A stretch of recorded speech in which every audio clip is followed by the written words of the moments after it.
We've increased the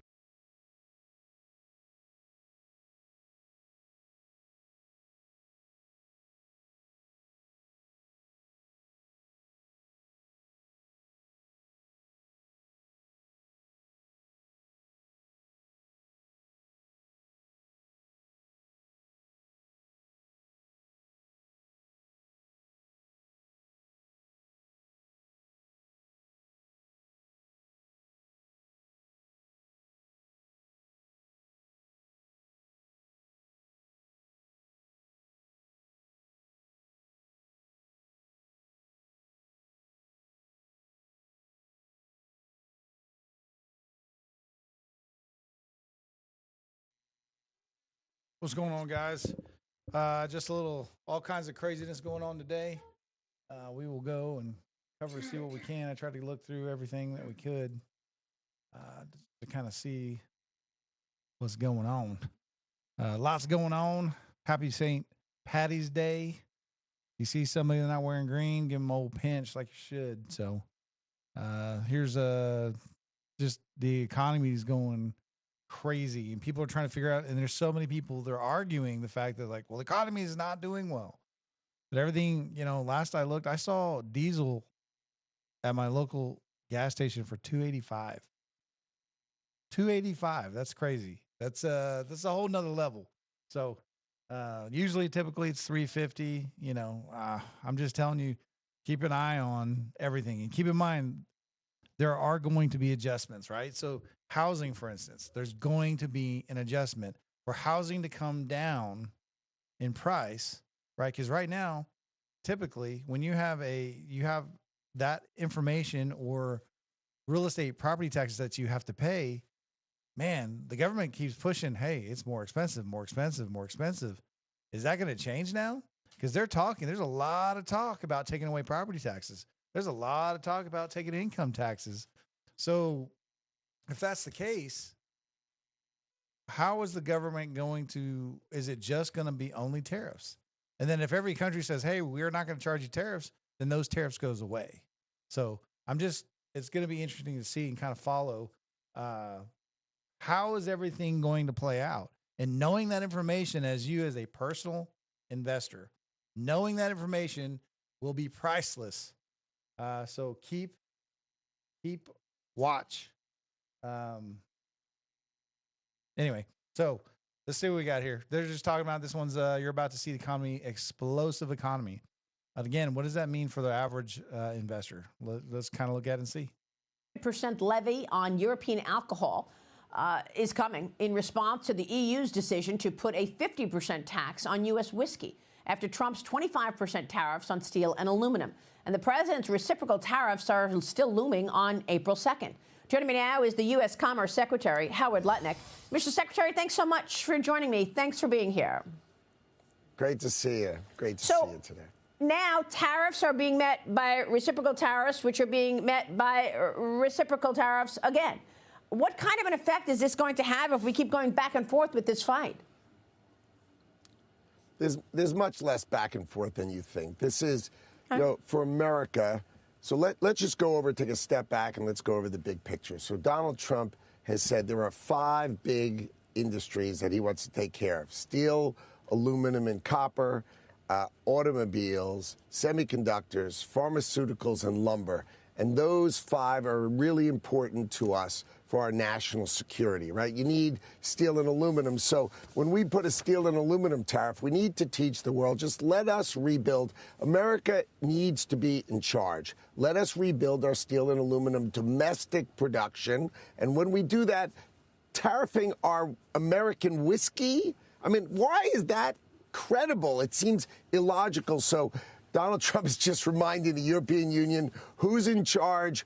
Who do they run their big budget deficits with, their trade deficits? They trade with us huge amounts. We buy their stuff all day, every day, and they need to respect Donald Trump, and he's going to teach them how to do that. You know, I understand the idea of getting manufacturing back to the United States. In fact, I've been making the point a lot, Secretary, about the fact that we cannot rely on adversaries for prescription drugs. We cannot rely on adversaries for advanced semiconductor chips. I mean, all of these things, I get it. You know, you've got to have that here in America.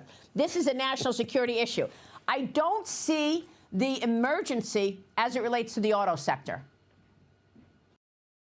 Let me ask you a quick question. What if you can start and grow your own profitable business?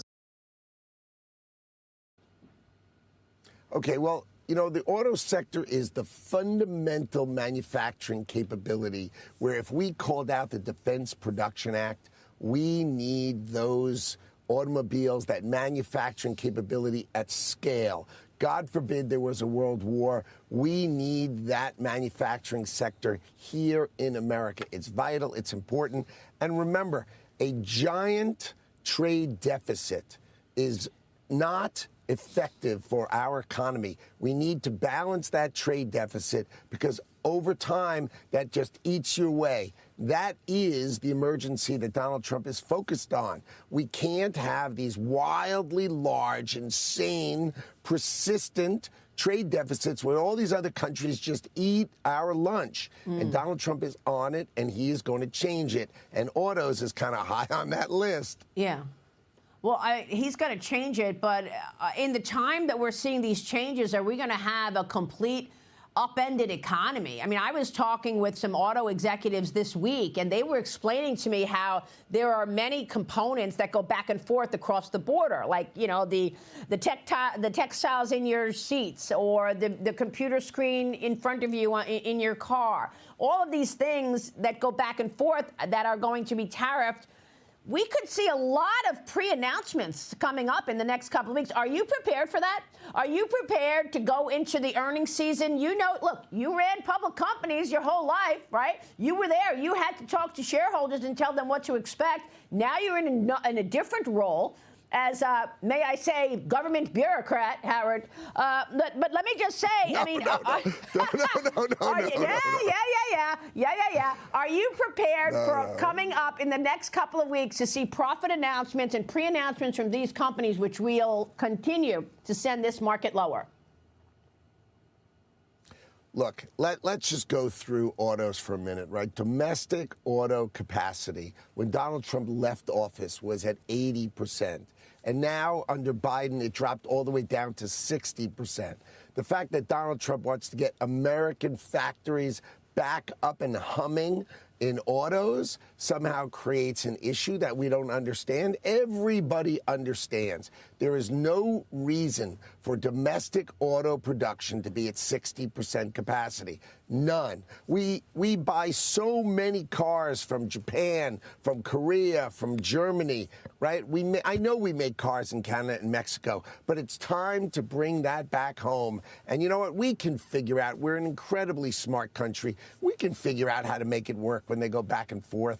You know, the fair way to do it is to enhance and encourage American production. That's what Donald Trump is on. You understand it. The world's going to understand it as we describe on April 2nd. Fair trade, reciprocal trade, bring those 5 big industries home, and the United States will flourish. We're going to balance our budget, and interest rates going to come down. Oil and natural gas prices going to come down. Eggs down $1 already. Yeah. You're going to see leadership that this country is missing, and this is going to be an economy that is explosive. So you're worried about someone pre-announcing? What they should announce is in the fourth quarter of 2025, this economy is going to be. Of course, the eggs are already down more than that. I think they went from 12 to like $6.99. And like I said, the gas for diesel on my side, it's always been over $3 traditionally, and it's gone down to $2.85. I think I saw a gas station not too long ago. Also, I wonder how that's going to work if they don't act. Other countries either remove their tariffs, right? If they don't remove those tariffs, those little things like, I'm trying to think of those little ones where it's got all the,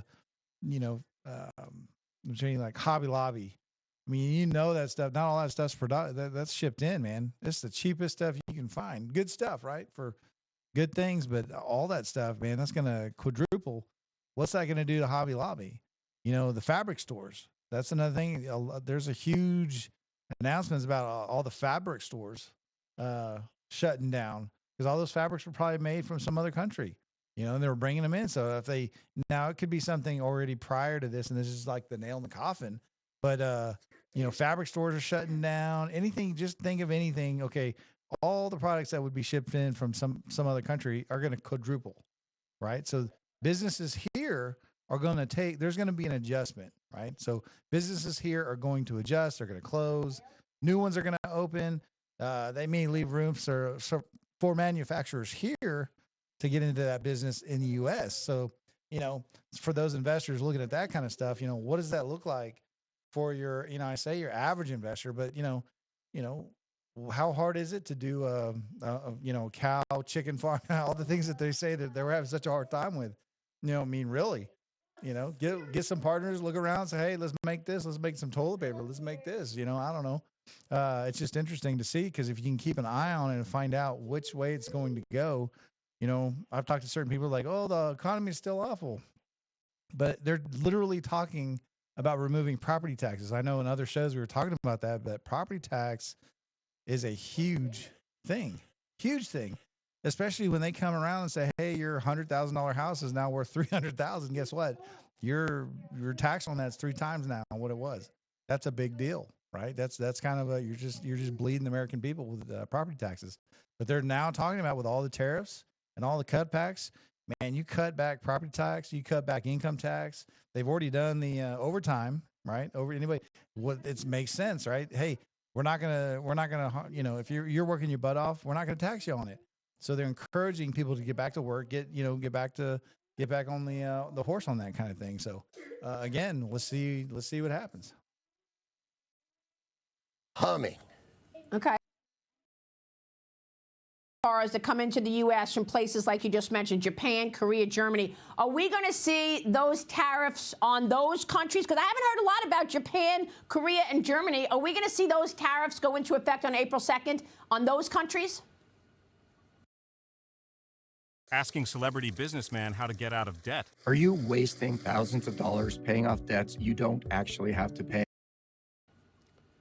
That would be fair, right? If you're going to tariff cars from anywhere, it's got to be tariffing cars from everywhere. That's the whole point. It's bring it home. Don't make it so that Japan has an unfair advantage over Korea or Germany or anywhere. The idea is Donald Trump is focused on fairness, and fairness is, look, it's cheaper to buy an American car. It's cheaper to buy the parts that are American. Let's bring American production home. Well, you know, that's another thing too, is if you do own a foreign car, now's the time to either you better sell it now, or I guess it would technically go up because it would if it's more expensive in the future. I guess if you sell your car, the car would go up in value because people need those parts, right? So parting out vehicles will be a big thing. It'll be kind of like the prohibition for vehicles, foreign vehicles.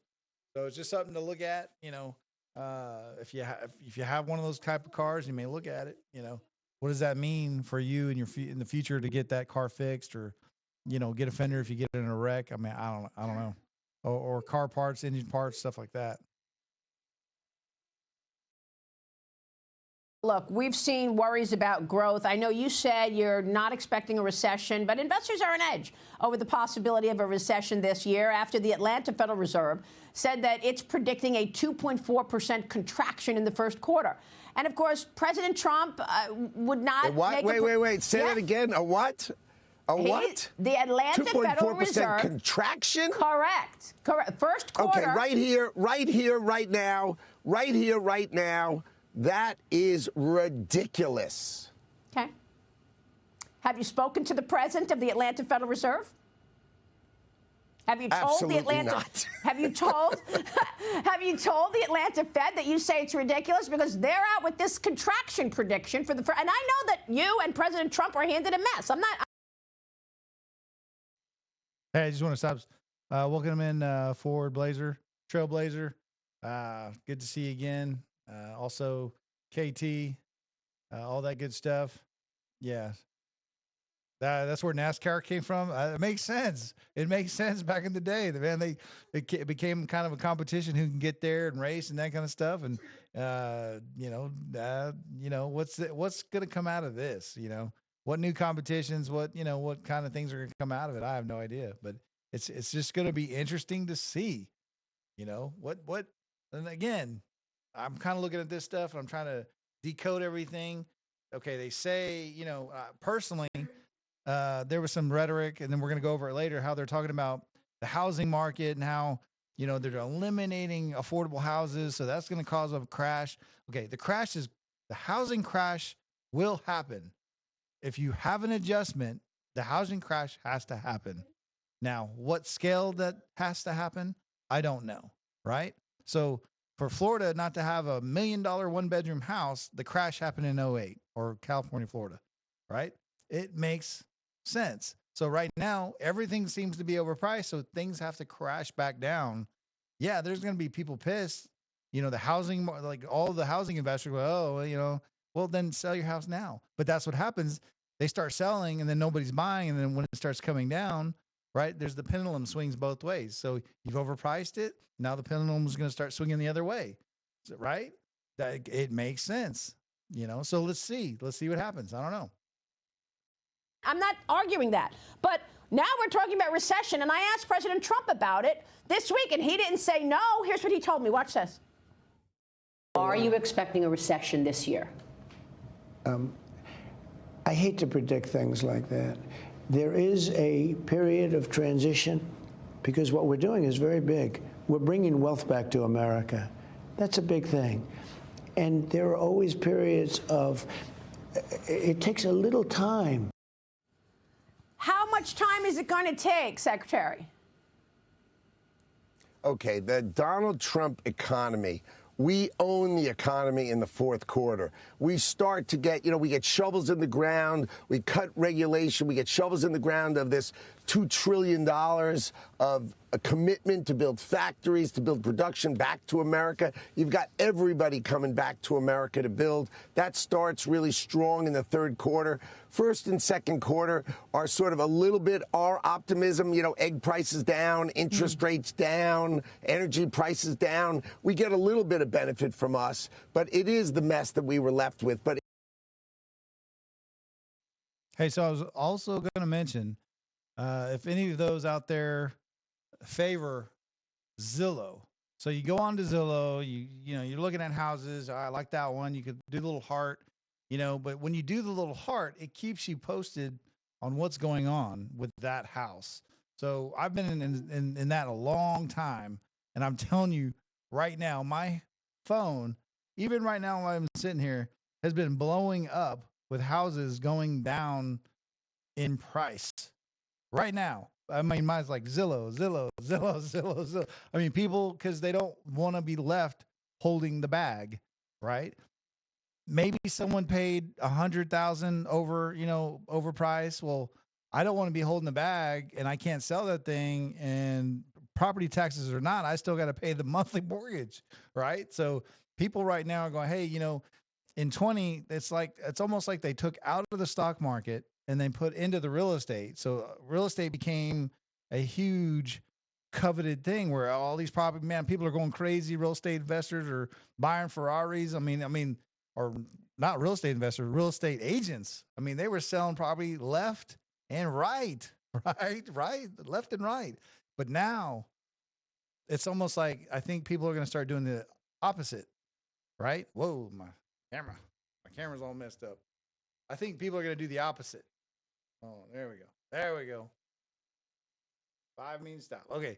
So what they're going to do now, they're going to sell everything. Sell it because in their head right now, property is the highest you can get for it right now. And if something does come, that means properties are going to go down. So if you don't sell, you're going to see a flood of market right now. People are going to start seeing people take a little less, because they can't get rid of it. Because what do you think is going to happen if the property value is at this peak? stock market right now, according to everybody right now, the stock market is the worst. We're in a horrible, all hell's breaking loose, right? So, yeah, after the election, real estate booms within a few years. Absolutely. Absolutely. I mean, it's crazy. And then of course the election cycles, but that's how the politicians can trace, see, buy and sell stock. That's how they have their advantage. Does that make sense? So, on our side of it, here's the housing. They're going to sell like crazy. Sell, sell, sell. That's the button right now. Sell, sell, sell, sell. To put into stock market. And we're going to kind of go over that, right? What they're talking about Bitcoin. They're talking about all kinds of different things. I mean, yeah, it would be great. Like I said, you have a really nice home. You don't have to pay property tax on it. That is great. But you still have to pay the overpriced bill, right? You're still paying the overpriced mortgage. So I don't know. Let's say, but you see, as it kind of goes on, as they're talking about it, so it's in our face right now.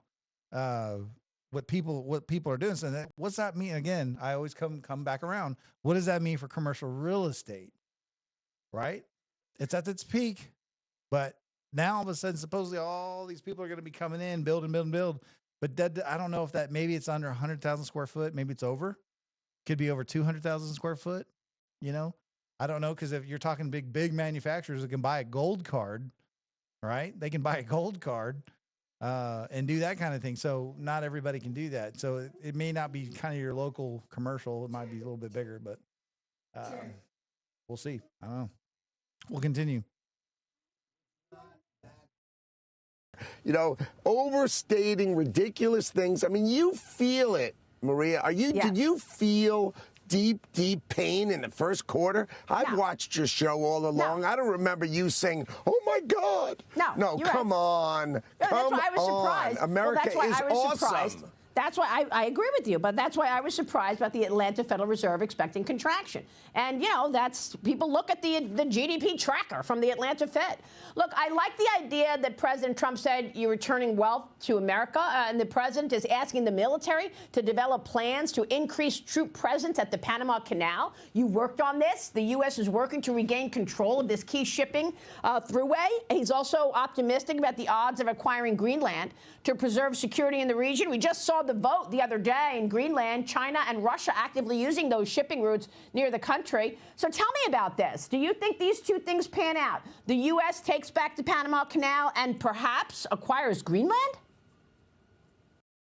I dare you to let me build you a completely free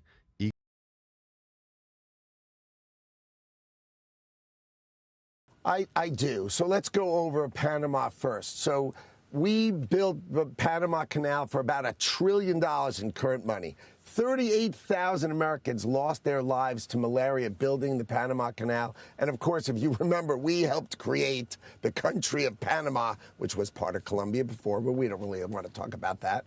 And then we give the Panama Canal to the Panamanians with one simple rule. You can't favor any nation. And if you went through... That's a good point. That's a good point. Uncommon election wasn't a typo. I wonder if Trump is so different that the real estate market will react atypical compared to the most. That's a good point. And keep in mind, he is a real estate guy, so he knows, it's kind of like I talked about other shows. If you're past administrations and either pro or not gun, but if I say, hey, I'm going to take your rifles away, more than half this country run and they go buy ARs. They will go buy rifles, ARs, whatever they're talking about, like getting rid of. And like I said, if I'm a politician, I mean, that's what hey, I'm going to take that away.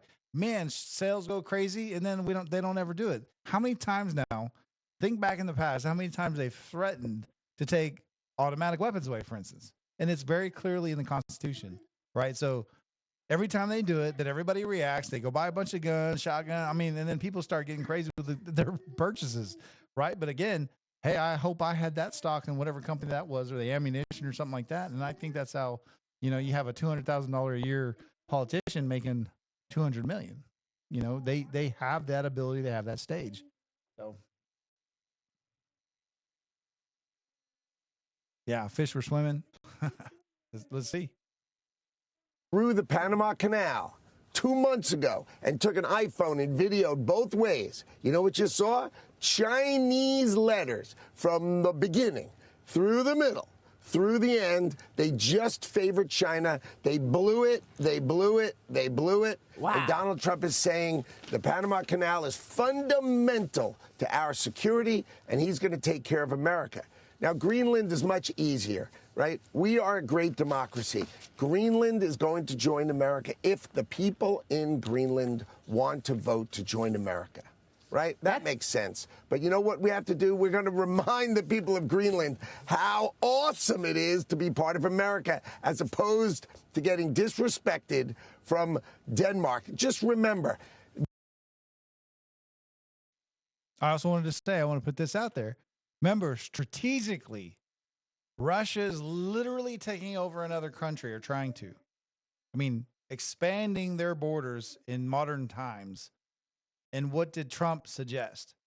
With style, hey, well, you know, Canada, let's be the 51st state. We'll give you money and we'll do whatever you want. We'll take over the whole thing. He didn't have to go to war. He didn't have to kill anybody. There's no invasion. Hey, let's make it work for you and I. And then, Greenland.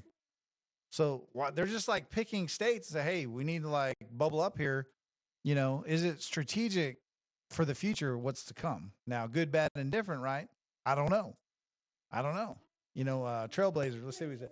Now that basically Alaska is for us, Greenland, let's make a combo with Iceland. But I think, honestly, strategically, it's just going to be country after country after country, and everybody's just going to start grouping up because they're arming up. I say arming up. They're defensing up, whatever you want to say. But at the end of the day, the more property, the more people, the more space, military, all that good stuff. You know, eventually you got to ask yourselves in the future, is it ever going to be a thing, you know, where you have two major powers that pretty much taken one half of the world, here's another half of the world, and there's that one big old war that's going to settle it where there's just one power. I don't know. You know, it could be something, 100 years from now, but they got to start making moves now, and that's how they do it, you know. And like I said, where did the whole 51st state thing, you know, it's just an example. So anyway, let's see here. The reason Greenland is part of Denmark, you ever think about that? Why is Greenland part of Denmark? Because Eric the Red was this Viking, right? He was kicked out of Denmark for murdering people. He went to Iceland. He was kicked out of Iceland for murdering people. He goes to Greenland, and what does he do? He murders people and takes over Greenland. Yeah. That is the history of Denmark and Greenland. Well, I think it's time for the people of Greenland to give it a little bit of thought. Thank you for that. And then there's TikTok, Secretary. President Trump said that there's a lot of people interested in acquiring TikTok, which could cause him to extend the 90-day reprieve on the acquisition. He's also at one point mentioned that the U.S.'s sovereign wealth fund, which, by the way, I think is a great idea. I'm just trying to understand who's going to fund this sovereign wealth fund. Do you expect the U.S.'s sovereign wealth fund to be among those buyers of TikTok? And who's going to fund this sovereign wealth fund? Where does that money come from? So let's first talk about. I was just going to put this out, old Trailblazer. Rush one world government surely fail. Yeah, because there's always going to be two sides, right? There's always going to maybe three sides. Eventually the big powers are just going to kind of consume the other ones unless they have something specific that they offer that nobody else can. You know, Iran's oil, and they're kind of locked in. I was going to mention this too, but it's also funny how as Ukraine and Russia, they are coming to, it seems like they're coming to it. I'm not saying they are, but it seems like they're kind of getting negotiations or ceasefire right now. You know, Putin's starting to give kind of his demands, but who comes knocking now?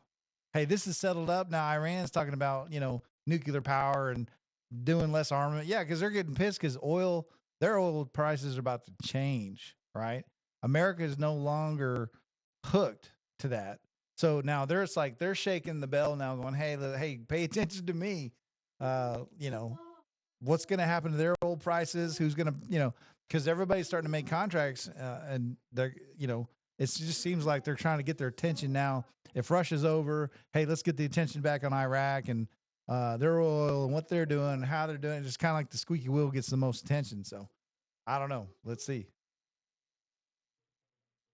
So it's in Donald Trump's hands. He's going to make the decision how he wants to play it. And you know Donald Trump, he wants to do it in the time frame that he was given. He doesn't like to ask for extensions because he's the best businessman who's ever sat behind that desk, and he knows how to do things. So he's going to try to get it done in the time frame that he has. So that's number one. Okay. He's going to try his best. He doesn't control everything, but he's going to try his best. And the Sovereign Wealth Fund, you have to remember the United States of America is the greatest country on earth with the greatest assets on earth, coupled with we are the largest customer on earth. Yeah. You will see the Sovereign Wealth Fund make a ton of money and not take risk. That's who we are. All right, so maybe you're not a government bureaucrat then, Secretary. Okay? You're a growth guy. We're going to balance the budget, too. And we're going to balance the budget. By the way, the Atlanta Fed model is a real-time indicator based on real-time GDP data. It's not a forecasting model, but this is what it says right now. And you say it's ridiculous, right? You said the contraction in the first quarter is ridiculous. I say, people just don't remember gross domestic product, GDP. You build in America, that's the D. You buy a Mercedes from Germany, that's not a D. So that's a big deal. They're talking about balancing now. They're talking about balancing the budget. What is it? 36 trillion. If they balance the budget, why do they need our taxes? Right?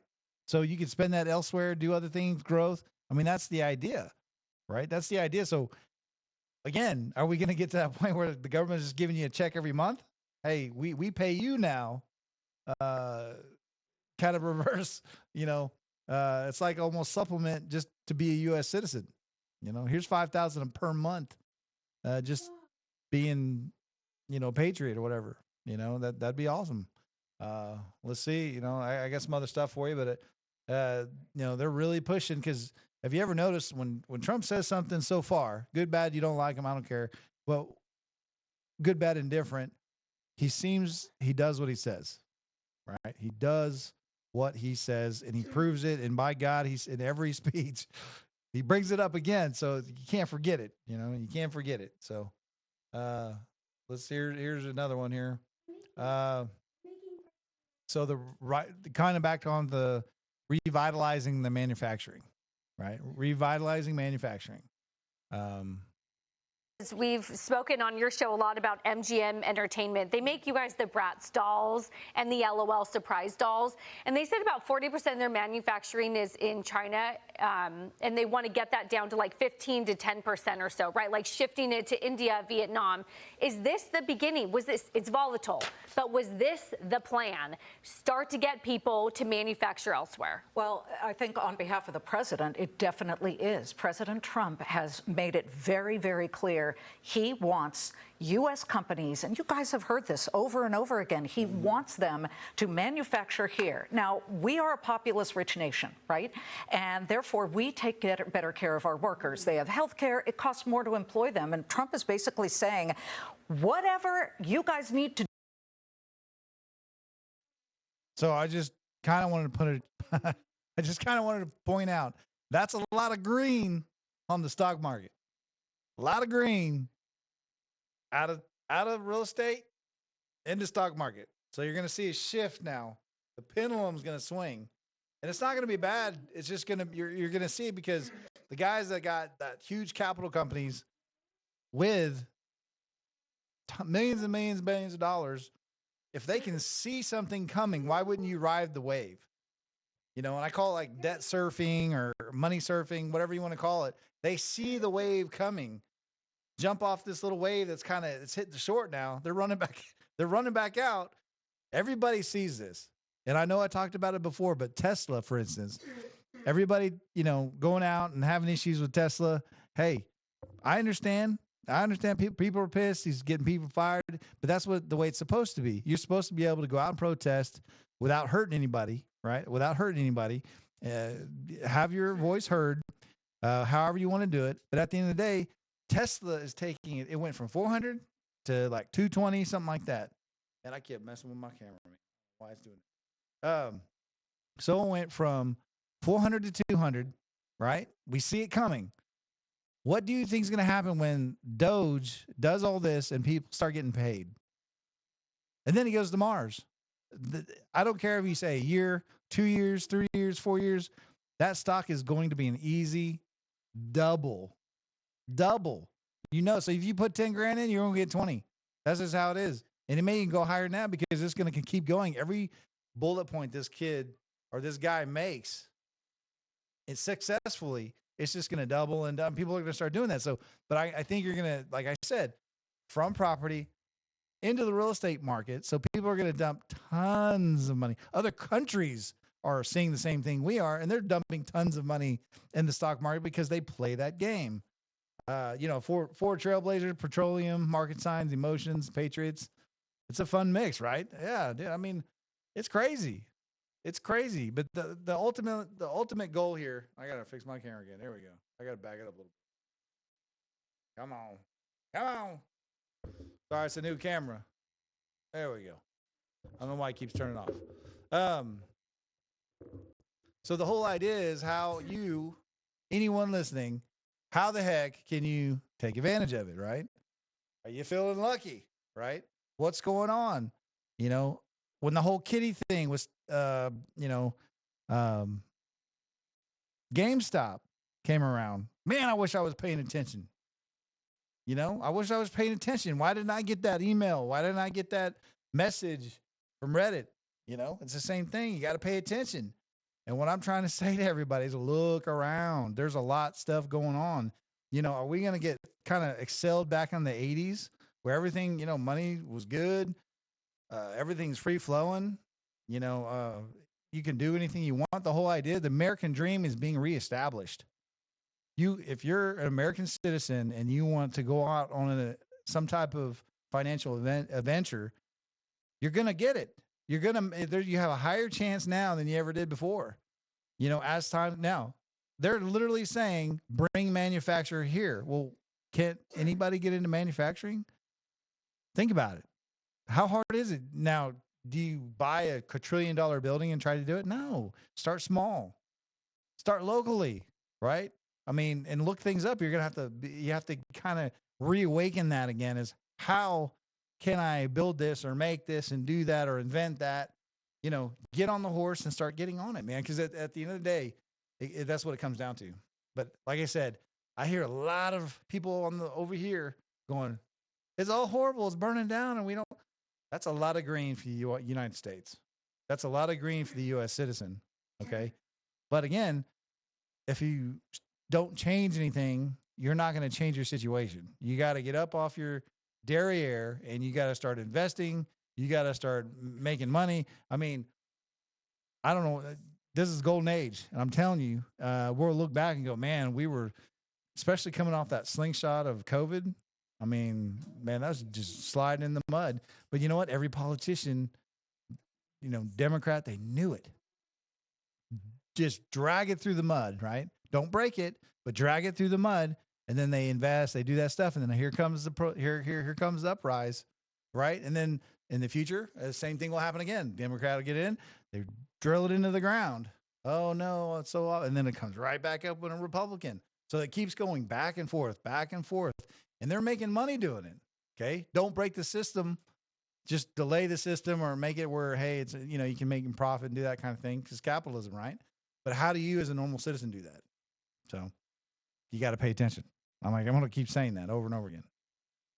To get manufacturing back here, you have to do it. Maybe that comes down to CEO compensation. I know that seems like a little bit of apostasy here. Nobody wants to talk about that. But the CEO to average worker ratio, 290 to 1. So sorry, CEOs, you may have to try and figure out about closing that gap to pay workers to come back here. But Isaac Larian is that man of MGA Entertainment who already had the Little Tykes area, right? He's got that in Hudson, Ohio. It's a manufacturing plant, and now he's going to move a lot of it there, and he's trying to move it back here. Caroline, Glenn, what do you think? I mean, we've talked about how the markets have been volatile, but I think a lot of us have been impressed by the president who has said, I'm less focused on the equity market. Equities go up and down.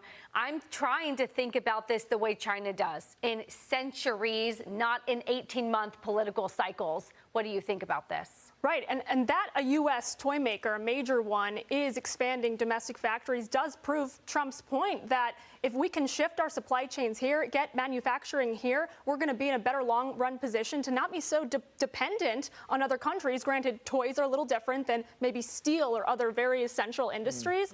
But, you know, my old colleague at National Review, Kevin Hassett, said if we can tolerate some short-term pain for some long-term gain, we'll probably get a boom in the second quarter. And a lot of this sluggishness we're seeing is maybe a hangover from Biden more than anything. That being said, I'm Gen Z and I'm getting involved in personal finance now. And so are my peers. We're sensitive to market volatility. This is not just about owning the globalists, okay? Because 62% of Americans own stocks. So you can't. So that's what she's saying, right? Investment. She's paying attention, all right? Gen Z paying attention. Yeah, there's a lot of exchange of wealth happening right now. A lot of exchange of wealth. And what are you doing about it? How are you paying attention that you can invest and make that lifestyle that you want? And I'm like I said, I don't know. That's exactly what I'm researching here, trying to figure it out, take a look at the details, and we'll kind of go from there. But that's exactly what you say. It's like, hey, I'm paying attention. By God, we're going to figure it out. But you know, it's still kind of, you know, cowboys and Indians right now. Argue that this is only for the elite on Wall Street to care about. There is a consumer sentiment problem. That is a good point, Jackie, and one that we haven't discussed on this program, that there is not just the global elites, but there's been this democratization where we're all involved. But again, how do we think about this for the long term instead of this 3-month quarterly cycle that we're on? I think the Gen Zers are going to start to learn what us older ladies on Wall Street know, which is that you go in cycles and you move around and there is sometimes volatility. But ultimately, in the long term, if you invest in stocks, it will pay off for you. I want to make this other point that I think is interesting in the conversation. You said 62% of Americans own stocks. Well, 64% of Americans, according to a recent poll from.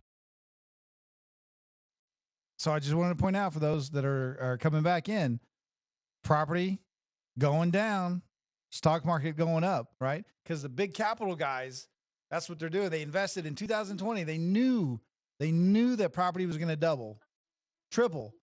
Stock went down. Put all their money into property. Now they're going the opposite. Property going down, going back into the stock. So pay attention, pay attention. I would suggest picking any stock, look back at their history and make a calculated decision. Now, which one? I don't know. It really kind of depends on who's coming in, who's manufacturing, who's, are the companies coming in? Are they on our stock market? Are they just kind of privatized and they just, I don't know. But let's take a look and see. Trailblazer, what do you say? I hope the news starts covering local investments. Wise ideas, dump those out, pushing local-based political market knowledge, internationally motivated. Exactly. Kind of looking at what's happening locally. Like I said, diesel's down, $2.50. That's insane. It was always over $3 typically, always over $3. Well, that as it comes down, but what does that mean for other markets? What does oil affect in other manufacturing markets, plastics, stuff like that? Again, you're going to start, if you're a big Zillow individual, my phone constantly blows up now as like lower price. But I have thousands. Like I have all like commercial and I use different apps for different things, but it just keeps sending me notifications that people are getting nervous when it comes, because again, they're the same one who says, hey, I'm going to put my $100,000 house as a real estate agent. I'm going to tell you, yeah, you need to do $200,000. You get it. Well, now they're like, oh, what's coming, right? What's happening? Because now it's starting to come down, nobody wants to be holding the bag at the end of the day.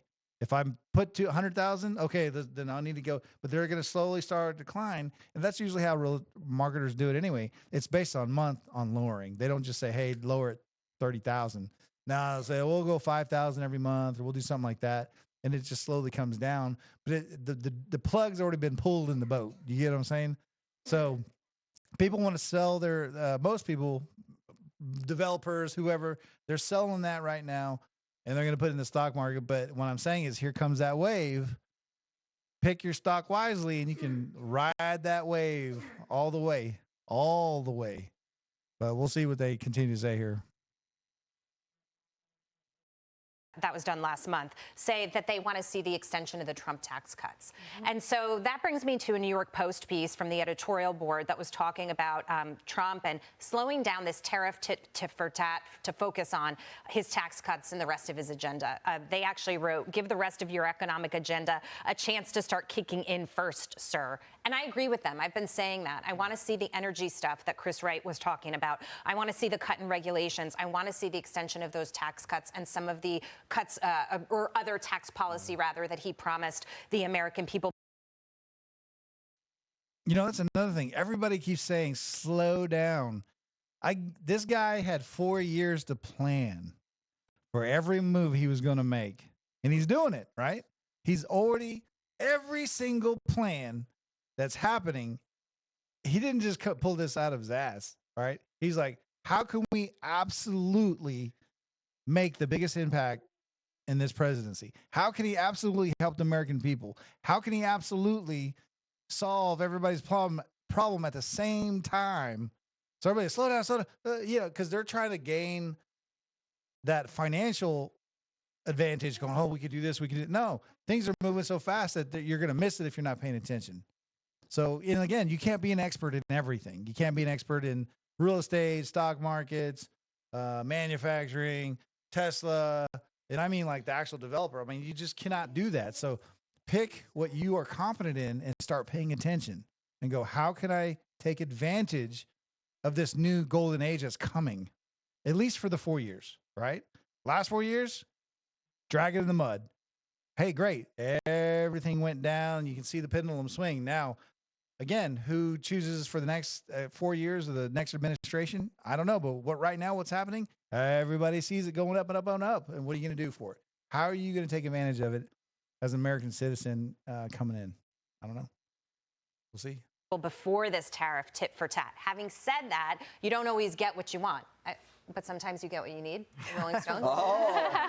Little let it bleed going on there. And Love it. You've got to trust the process. So ultimately, I think once we ride this out and some of those other things come to fruition, he chose to go with tariffs first. But if we trust the process and you see the overall economic agenda, you're going to see, Caroline, that this market will rebound a little bit. And it's a reversal, Brian, from Trump 1.0 when we did tax cuts first and then tariffs later. And this time we're going tariffs first and tax cuts later. Desperate for your thoughts on that, but also sort of a comment I made last hour, and Jackie nicely applauded me for this. You got to think that makes total sense, right? Total sense. If you're a budget guy, you're not going to cut your income first. You're going to establish more income. What is the tariffs, right? If you cut taxes, you're cutting your income, right? So you don't want to get crazy. You still got to run a country, right? You absolutely got to run a country. So accessing tariffs, because remember, tariffs are on a timeline. Well, it's not tit for tat until April 2nd. Right. So that's already, man, he established that months ago. Say, hey, we give you a warning. We give 30 days. We give you 9. It's almost like how like an apartment complex manager or a landlord say, hey, you got 30 days to pay, you're out. But we're giving you time to make the adjustments and think about it. They go through the emotional ups and downs. Well, that's crazy. Nobody cares. You're going to get charged. So, and you know, there's all kinds of deals going on and they're trying to figure things out. All they got to do, again, remember, all they got to do is remove the tariffs from the United States citizen, and they will be removed. So them not wanting to do it, it's completely tit for tat, like he said. So to just remove it so then our citizens can sell that product in your country, whoever that citizen is. Now, it may be one individual, but it could be one individual that employs thousands of people. And that their market's about to get really good because, hey, I can sell it to anybody in the world now without any penalty or people trying to discriminate against the U.S. citizen, because that's really what it is. Hey, we're not going to buy your product because, you know, this and that and this and that. Because right now it's like, hey, everybody goes to China, right? The sweatshops and this and that. Well, it's not like that anymore, right? That's what he's saying. It's tit for tat. So I don't know. We'll see. We'll see what's going on. Listing your house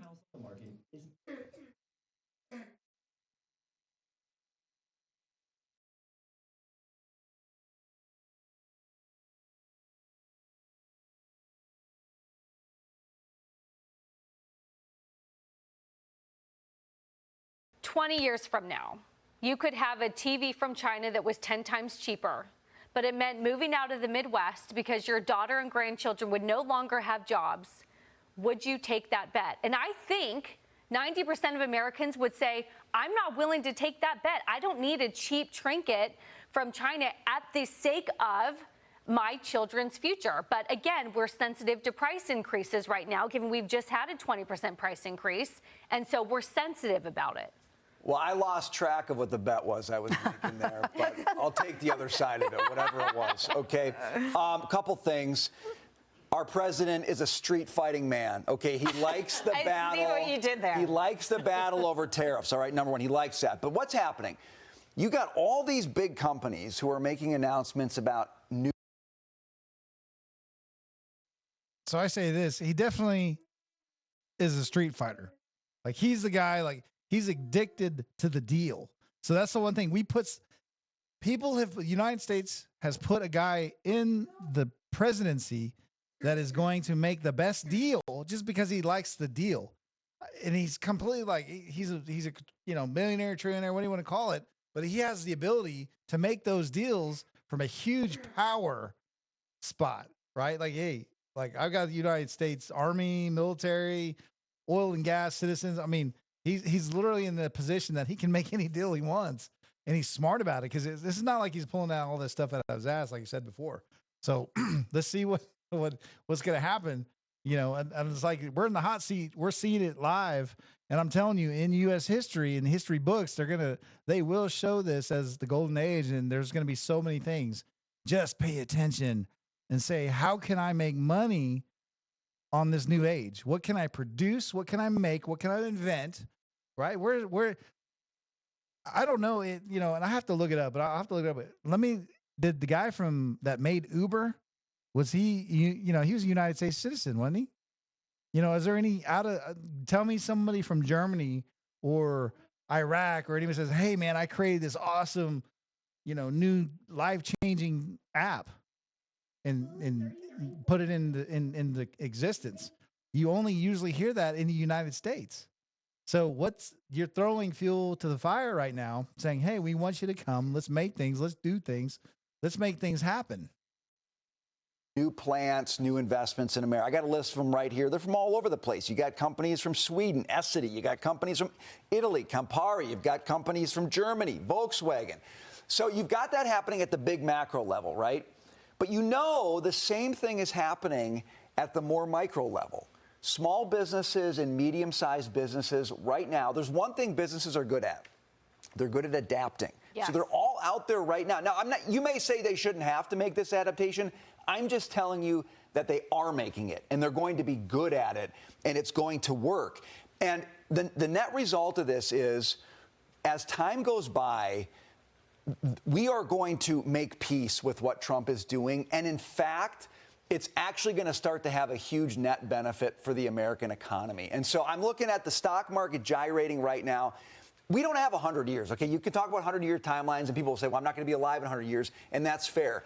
But the bigger point that Trump is making is you set up an economy to do a thing, okay? And what he's saying is we want this to be the best place in the world to invest, and there's a stick involved. But to your point, Jackie, there's huge carrots. And the one we haven't talked about enough, but Larry Kudlow brought up this week, is he wants to make expensing on factories. Yes, 100%. Not just plant and equipment, but factories, okay? That's revolutionary. And when it works. Okay, so just kind of what they're saying, expensing. What does that mean, right? Means that if I'm a business owner and I buy a factory and I can expense 100%, they're helping you pay for it. Because that's the one thing a lot of people don't understand is like, okay, as a business owner, okay, you always hear about how you can get in partnership with the government and stuff like that. I'm not talking like them subsidizing you. I'm saying when I go and I spend equipment or I expense it, right? I expense that item. So if I have to buy a ton of toilet paper to run a daycare, I get to take that toilet paper and not have to pay that in tax at all. Zero, right? That's the sales tax side of it on the business side, the business owner. So that's money in my pocket, even though I had to spend that, you know. And like you said, you have to spend money to make money. You always hear that. But in this case, they're literally saying you get to expense 100%, what is a huge dollar amount that you get to keep. You expense all kinds of things, and you can get it right back. Well, the building. Well, what if I convince a bank to give me $10 million loan for a huge manufacturing setup? That means I get to write all of that off. That means that's $10 million in savings in your pocket right then.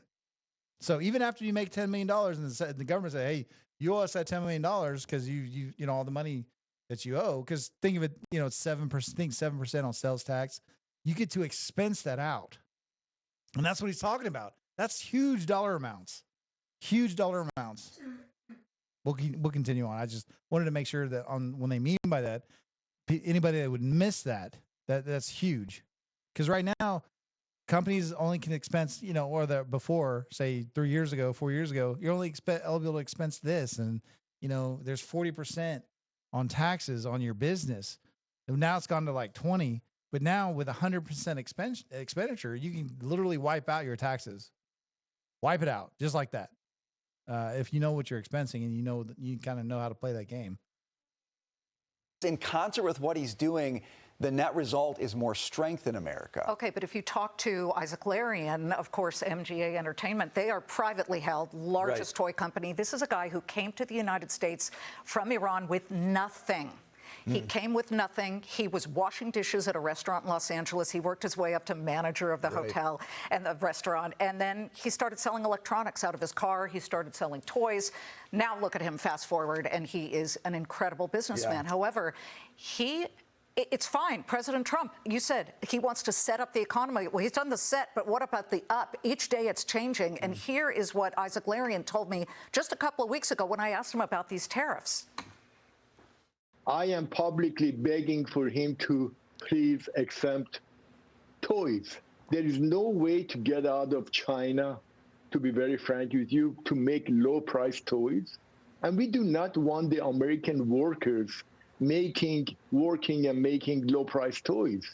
Let them focus on high-tech and other things. So you know what this means. Everybody's going to. Okay, so that's a perfect example of what I was talking about earlier. Your Hobby Lobbies, right? Hobby Lobbies, quilt stores, when they're like 95% of their product is being exported in or imported in, those are the ones that are going to get the biggest hit until they make those negotiations saying, hey, you know, we agree, we're going to remove tariffs. So those guys are the ones getting hit. So pretty much he's saying the same thing. All his toys are imported. They're not from the United States.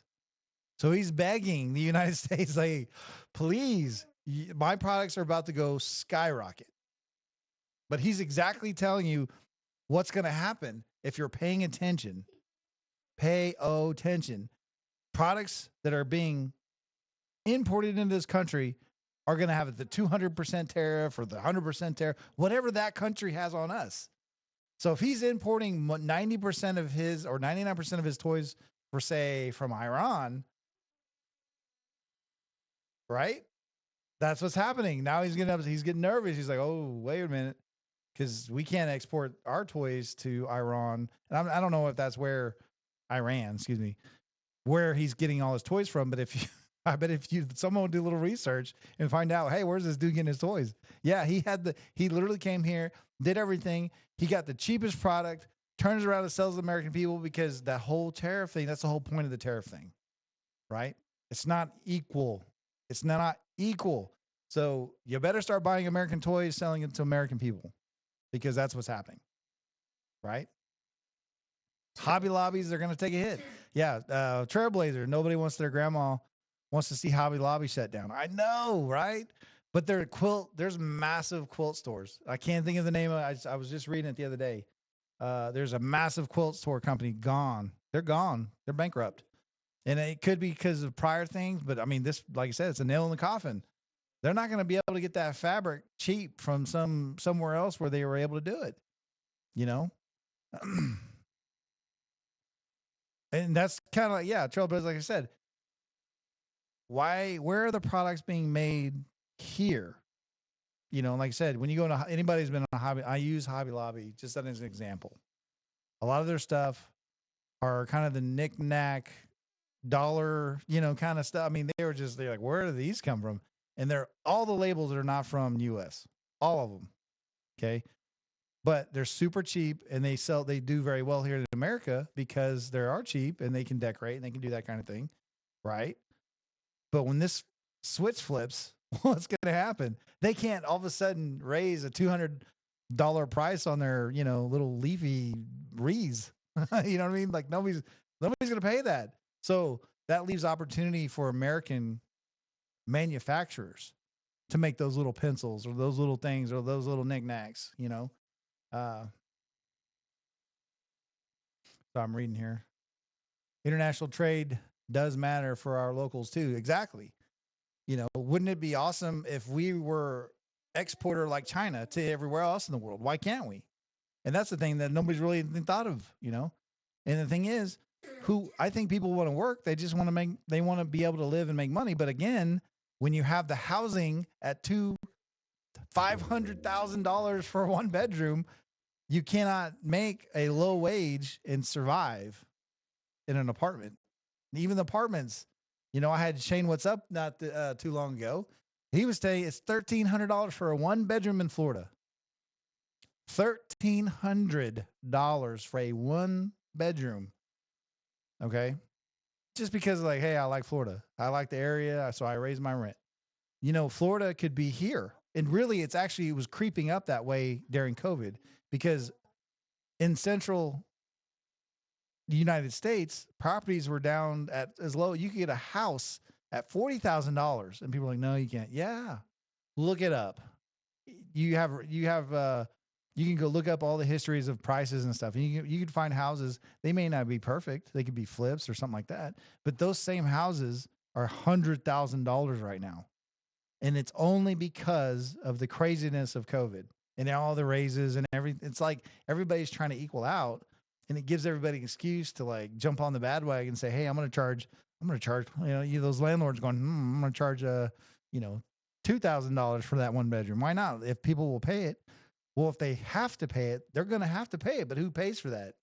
The average citizen, the average guy coming out of college, or the average guy just working to support himself or a family, you know? So it is just something, it's just interesting to see. But this is a perfect example. This toy guy that's made a bunch of money, pretty much importing products cheap somewhere and turning around and selling them to us for tons more money, which probably taking advantage because those toys are real cheap, you know. He's like, oh, no. That's the whole point. Nobody gets out of this. Toys, electronics. If you have a tariff on us, we will tariff you. Things are going to balance out here. Now, things are going to shut down. Things are going to happen. People are going to lose jobs even more so. But there's going to be so many more jobs created. Manufacturers are coming, and I say manufacturers, but if somebody get off their butt and say, hey, I'm going to make this, I'm going to do this, now's the time. You know, how do we get into this? Here we go. Let's see what's going on here. To be asking for exemptions. And back during the 2018 tariffs, something like 56,000 companies in the U.S. applied for exemptions. I believe 9,000 or so got them. It's like 13%. Yeah, about 9,000. And then you get to talking about crony capitalism. Right. Who gets it? Right. Did they donate? Did they do? I mean, this is a problem. So I get it. You make a good point, and I do think the thing that tariffs need is more transparency. But put out there what the rates are, what you're trying to match. I don't like the backdoor dealing thing. I'm with you on that. There's not been a lot of transparency with the process so far.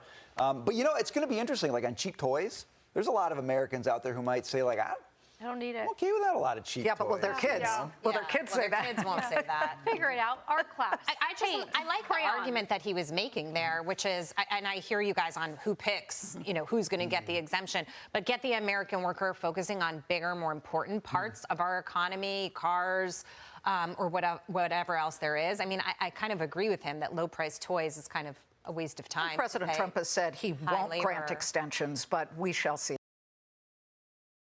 Hey, so again, you're looking at that. There's a percentage of that. Do you realize? And I again, in the past shows, I've mentioned children are outnumbering the adults by like just ridiculous amount of numbers. Why do you think Daddy Shark outdid every country music album out there? Look it up. Daddy Shark.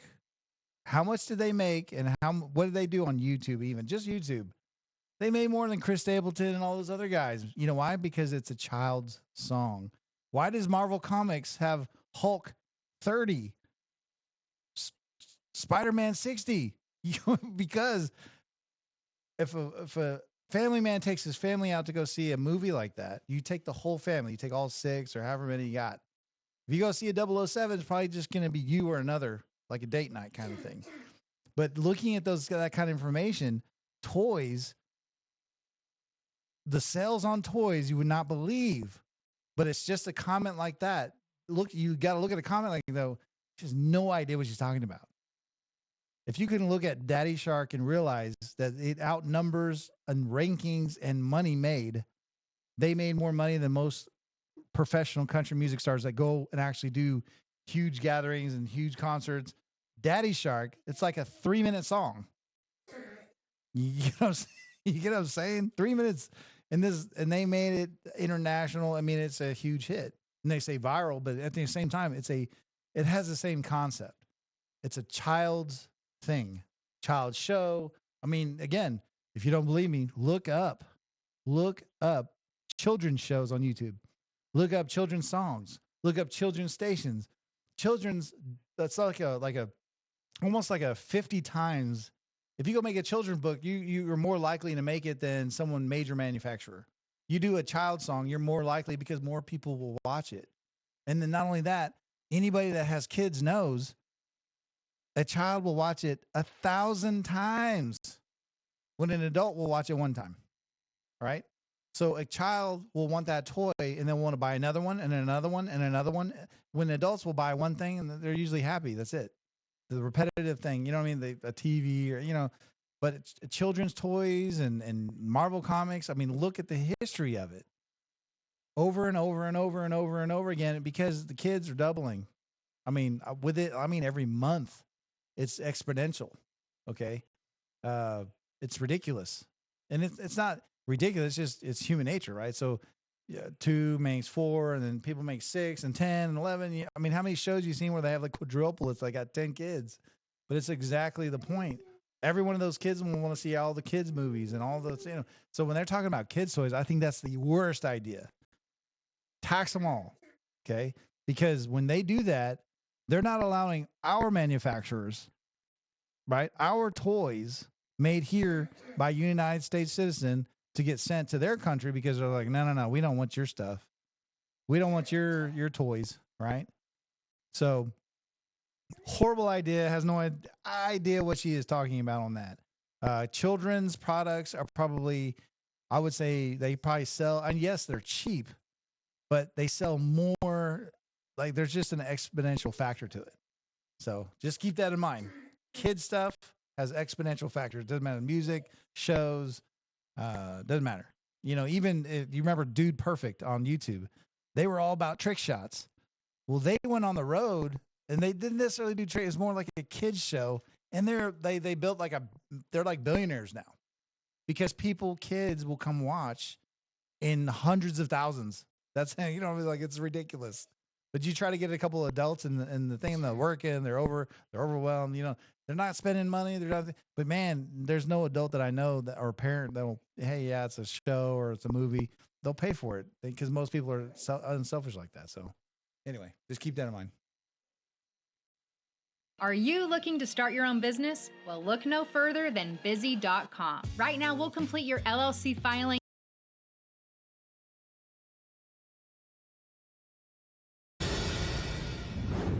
The latest inflation numbers are in, and after a red-hot January, we are now cooling off. Welcome to the Big Money Show. I'm Jackie DeAngelis. With me, my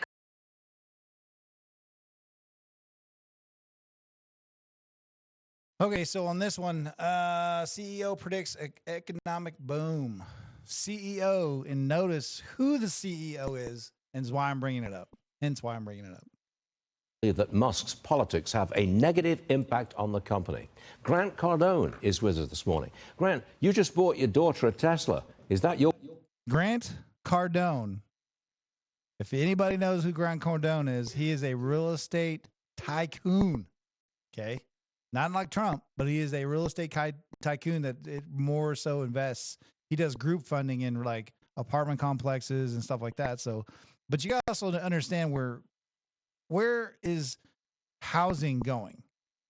And it's kind of like the Warren Buffett style of investing.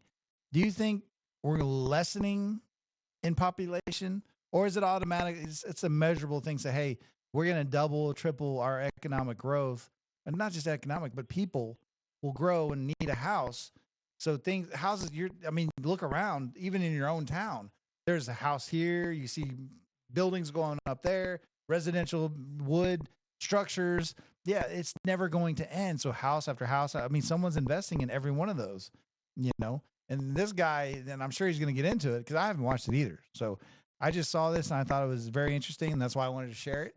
Grant Cardone's a huge real estate investor. So let's see his take on it. Your way of showing support for Musk and Doge? 100%.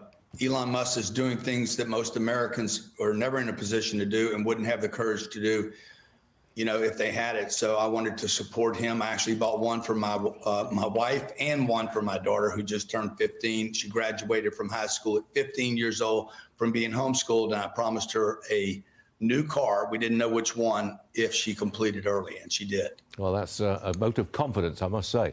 Trump's considering a tariff on timber and lumber imports. Now, look, building costs are already going up a little with tariff and aluminum tariffs and steel. This is not good for your real estate development business, is it, Grant? This will not hurt development at all. The problem in this country is we don't build enough.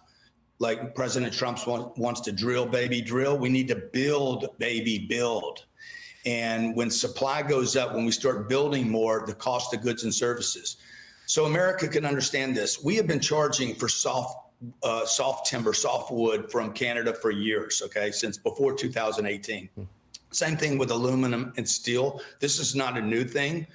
What Americans don't know is that we've been paying 240% on products like cheese and milk back into Canada, okay, that we get charged, which is very unfair for us. So we can get hardwood from Brazil. We produce more hardwood and softwood, by the way, Stuart, than Canada does. Canada needs America. America does not need Canada, bottom line.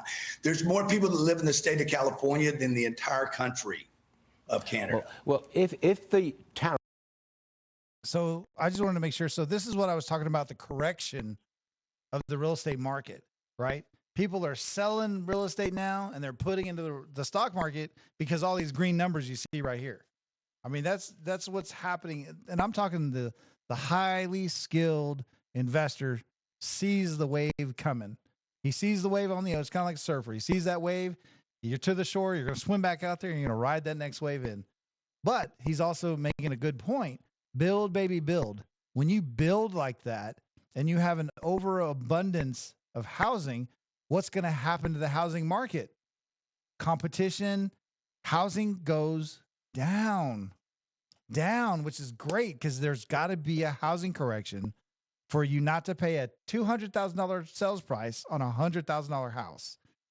Let there be abundance, right? Let there be fruitful and abundance. And then these guys, as I said, the stock market is going to go skyrocket. I give it 6 months, maybe after April, because what happened is all the tariffs will go into place. People will start crying, like that toy manufacturer or the toy seller that we were just talking about earlier. He's crying. He's like, he knows it's coming. You better get out of the foreign toy business, bud, or start buying American toys here and selling them, because your margins are going to change. But he sees it coming. And he's like, I know if they do a 200 tariff because I can't sell these toys, I can't export these. I'm importing these and selling them to the suckers. They can't get these same toys for the same price, but there'll be a giant adjustment. And that's probably the biggest thing. Once the adjustment happens, then all is well. And then it's okay, let's see what happens to the pendulums and swinging left and right and all that good stuff. But even Grant Cardone is saying, hey, build, build, build. You know, they can charge whatever they want on wood, but at the end of the day, if you're not selling these houses, because right now there's gonna be a crash, because there's a lot of suckers right now that have a $200,000, $300,000, $400,000 house that is not worth that. So if they do not sell and sell at a loss now, it'll be even a greater loss in the future. So let's see. Tariff struggle, shall I call it that, if the tariff struggle continues and it stretches out for a period of months, do you think the president can hold on to political support? Yes, 100%, because we're going to have a boom in this economy like we've never seen before. You guys that are watching the stock market every day understand that Tesla's value as a company has not changed. The piece of paper that you hold has changed. So if you can liquidate easily and you get scared, you liquidate your stock. But the company Tesla itself has not changed. The value of the U.S. economy has not changed. We actually have more confidence in the economy today than we did 4 months ago. We have a direction, we have guidance, we have leadership, we have lower taxes coming, inflation's coming down. We have a pro-business president. And I believe in the second quarter of this year, we're going to see a boom in this country like we've never seen before, Stuart. So load up, okay, all right. Get invested, and hold on, baby. He was just like he was saying, load up, lock in, get ready. And hopefully you're paying attention to what's coming, because it's going to get crazy. It's going to get crazy. And like I said, you heard it here. Real estate down, market up, right? And that pendulum swinging both ways right now. But again, who's going to be the guy that invents something new or creates something else, a new process? You know, we got to get busy as Americans, getting back on the horse of developing futuristic apps, futuristic setups, things. Someone's going to invent something that's going to change everything. And don't get me wrong, they're looking at, you know, the AI thing or artificial intelligence. It's a coming. It's a coming. 2025 St. Patty's Days, guys. You know, you make sure you get out there and get your green beer for sure. Let's see what he's going to say. In November, you posted during a run for the governor of California, I believe. Where are you on that now? You're throwing your hat in the ring? Well, you never know what a guy like me will do. You know, I am a patriotic American, and I'm extremely concerned about the state of California. As California goes, so does the rest of the country. It is a massive economy. All Americans should be concerned about it. Well, are you ready to make an announcement? Are you going to make some news for us? Are you going to make an announcement? I'm going to be speaking. I will tell you this. I'm speaking at the RNC Saturday as a keynote speaker there to tell the people in California. California can be flipped, folks. Okay. You can flip it this cycle. You have 18 months. It can be flipped, but you need the right leadership and the right voice. And you need somebody that's run businesses, not just somebody that's been on politics or been on TV. No offense to the TV It sounds like you, Grant. I'm going to wait for that announcement on Saturday. Grant Cardone, thanks very much for joining us this morning. Always appreciated. We'll see you soon. Thank you. Yes, sir.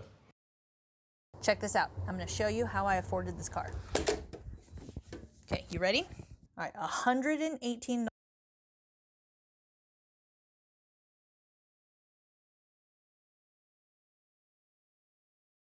Good afternoon. Like checks for environmental Happy justice Monday. grants, Happy St. money Patrick's Day. funneled I to see a green lot of us are banks. very festive, and now Thankfully, it's a thing of the past. The EPA now working to freeze $20 billion the Biden administration allocated to these. Okay, so just a little press conference, St. Patty's Day press conference. If you missed it, I just want to see if she's going to say anything interesting, fun, exciting, or new. Let's see what they say. Green, Peter Ducey, I like it. First today, I want to address the devastating tornadoes and storms that have impacted many states throughout the South and the Midwest. As of this morning, more than 40 innocent lives have been lost, and many countless lives will be saved because of this action.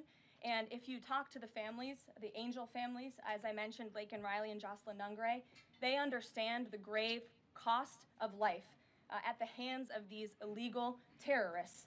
And I'll be right back. I have to go to President the is proud bathroom. to deliver on that promise for them. And just to follow up on that, this will be challenged later today in the courts. Does the president, does this allow him to defy the court order without having this the checks and balances and the separation of power?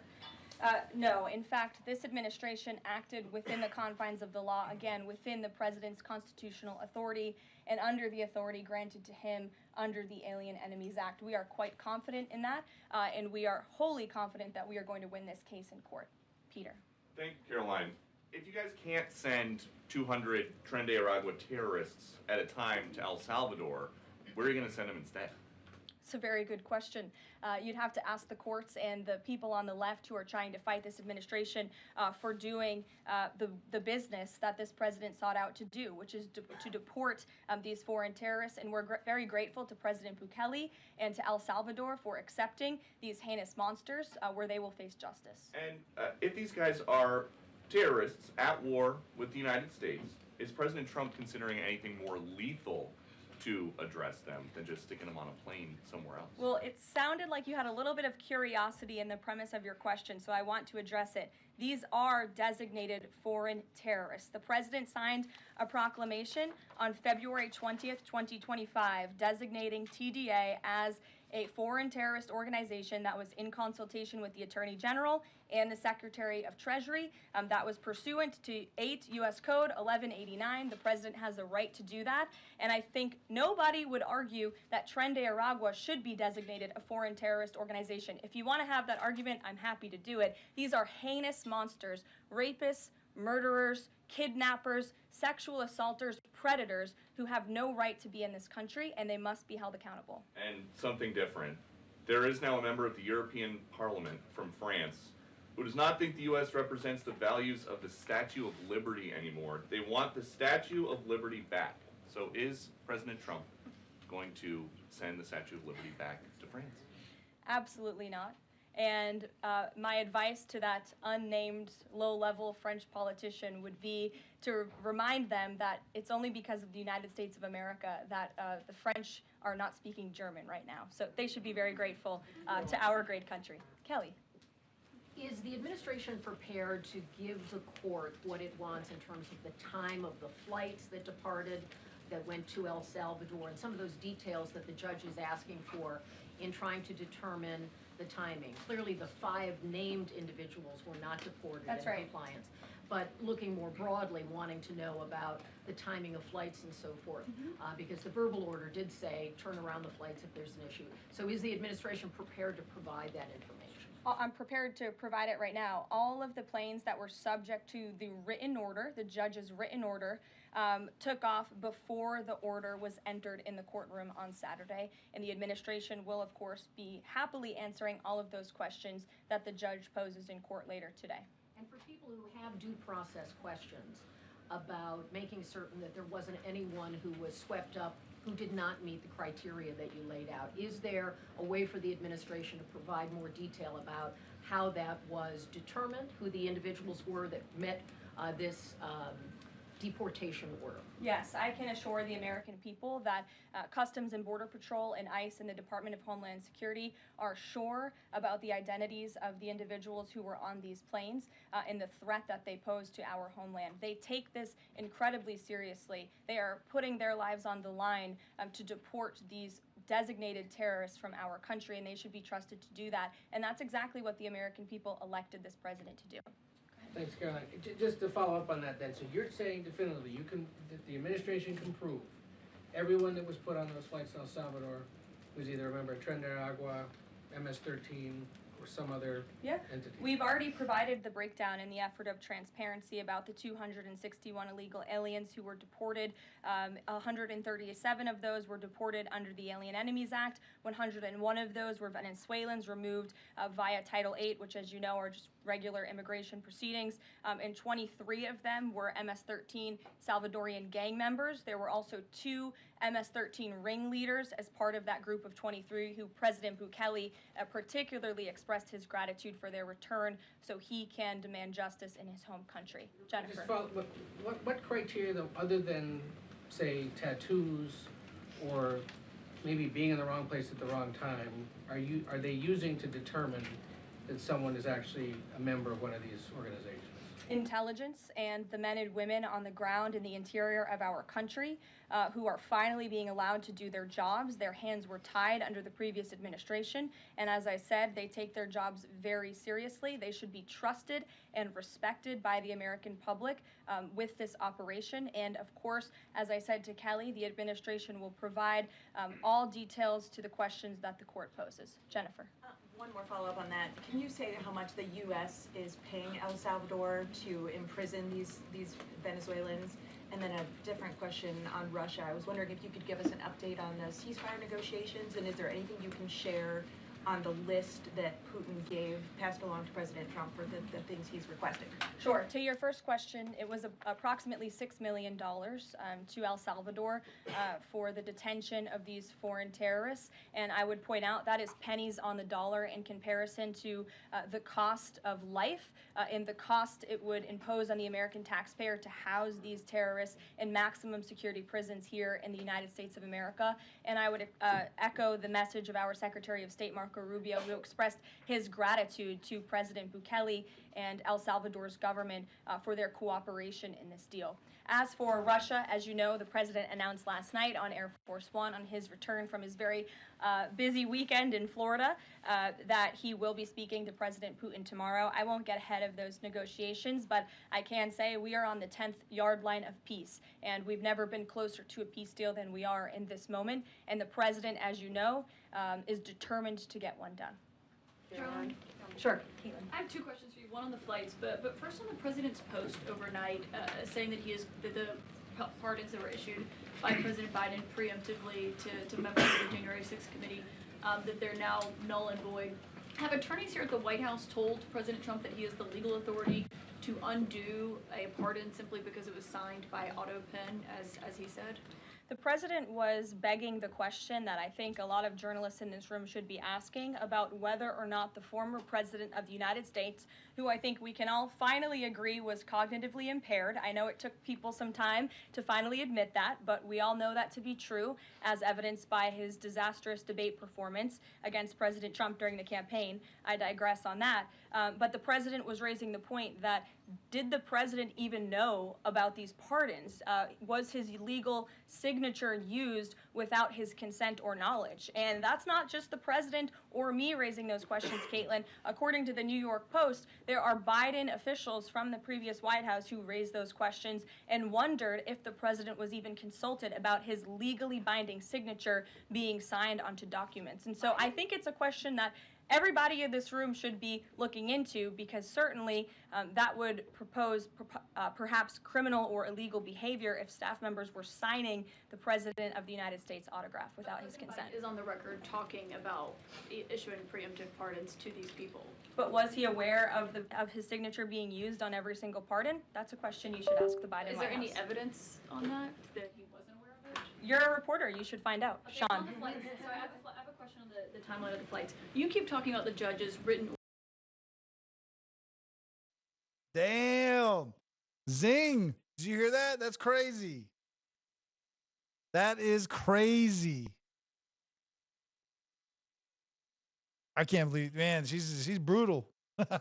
She's ruthless. Ruthless. Oh my God.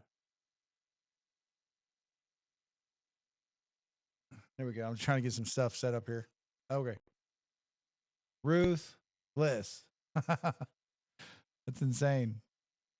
You should report on that. Wow. But I mean, that to me, I think what they're doing, they're chasing something, right? They're definitely chasing something. You know, of course he did his own thing for his own kids and family. But what he's probably trying to do is before they go forward with this, they're going to say, hey, he can't then say, oh, I didn't know. You know, he's going to lock him into, oh, yeah, I knew. And then they're going to go get him in a different direction. So it'll be interesting to see.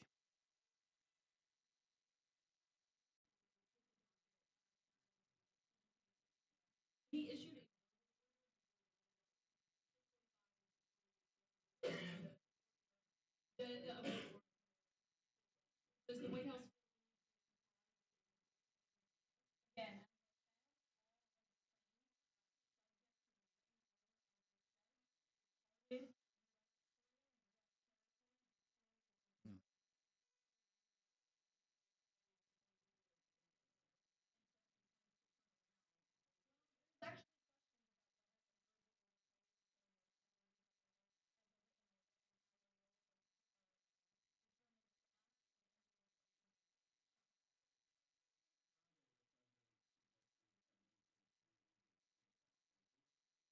I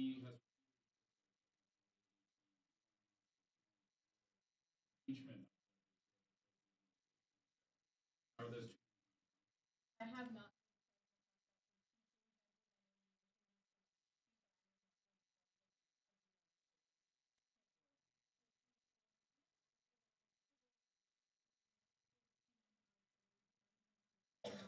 Deportation. What's the strategy behind the White House videos they've been putting out on kind of through the thinking on these? Sure. I think the White House into the message of this president. And we are unafraid to double down and to take responsibility and ownership of the serious decisions that are being made. The president was elected with an overwhelming mandate to launch the largest mass deportation campaign in American history, and that's exactly what he is doing. And to this very day, we are now, I think, 56 or 7 days into the administration by my count. The president still receives an overwhelming public support for the policies that he is enacting. So we are unafraid to message effectively what the president is doing on a daily basis to make our communities safer. And the specific video you referenced, I think it sums up our immigration policy pretty well. You don't have to go home, but you can't stay here. Go ahead. Thanks, Caroline. I have two questions. First, will President Trump put Damn, another mic drop. Another mic drop. Classy, but mic drop. That's crazy. Crazy. Just like she said on immigration, you don't have to go home, but you can't stay here. That's another mic drop. It's interesting. put sanctions on Russia if the talks on Tuesday don't go as hoped? And secondly, have any illegal immigrants self-deported through CBP Home yet? To your first question, it's something the president has floated, and certainly he's willing to do if necessary. I don't have anything to read out, and I would never get ahead of the president on such a serious decision. To your second question about the CBP Home app, I would have to check in with the Department of Homeland Security, but it's a great question, and we're very proud to repurpose this app, which the Biden administration abused to facilitate the mass illegal entry of illegal immigrants into our country. It was like a fast pass at Disneyland. That's not happening under this administration. We are encouraging illegal immigrants to actively self-deport to maybe save themselves from being in one of these fun videos. Sure. John, good to see you. Thank you. After President Trump strafe-bombed the Houthis yesterday, he said that if they retaliate, he was going to personally hold Iran accountable for that. Holding them accountable, what would that look like? Well, I would defer you to what the president put out this morning, John, where he said very clearly, I will read it, "Let nobody be fooled. The hundreds of attacks being made by Houthi, the sinister mobsters and thugs based in Yemen, who are hated by the Yemeni people, are all created by Iran. Any further attack or retaliation by the Houthis will be met with great force, and there is no guarantee that the force will stop there. Iran has played the innocent victim of rogue terrorists from which they've lost control, but they haven't lost control. They are dictating every move, giving them the weapons, supplying them with money, and highly sophisticated military equipment, and even so-called intelligence. Every shot fired by the Houthis will be looked upon from this point forward as being a shot fired from the weapons and leadership of Iran. And Iran will be held responsible and suffer the consequences, and those consequences will be dire." That is a statement from the President of the United States just moments ago. I have nothing additional to share, but our message to Iran is you better take this president seriously, and I think the Houthis learned that the hard way this past weekend. As I said in my opening remarks, there's a new sheriff in town, and this president is not just going to sit on his hands and allow terrorists to launch attacks on commercial vessels. I just something I noticed. Like you said, it seems like all the attention's coming off, the Russian and Ukraine things maybe coming to an end. I don't know. But it seems like now Iran, Iraq, they want their attention back on them, right? Like somehow that's going to help them. So let's start ringing the bell. Go, hey, you're getting better prices for oil. You're digging, you're drilling. So it's time to get back on the horn, on the at least the watch list for the United States. So that's definitely something you got to keep an eye on. What are their intentions? I don't know. Vessels and U.S. naval ships. Those. The president has about 40 judicial appointments that he could make at this moment. Do you have an update on what the timeline would look like for those judicial appointments? And does the president have a list of potential nominees that he's vetting? I do not have an update on a timeline, nor do I have a list, but I can certainly have our team gather that for you and provide it. You're welcome. Sure. Go ahead. Sure. Thank you, Caroline. So the president is visiting the Kennedy Center this afternoon to attend a board meeting. A question about what happened a few weeks ago to Entire administration are actively monitoring the storms, as I but it does look like he has just ended as the commission leader is now addressing a new speaker. So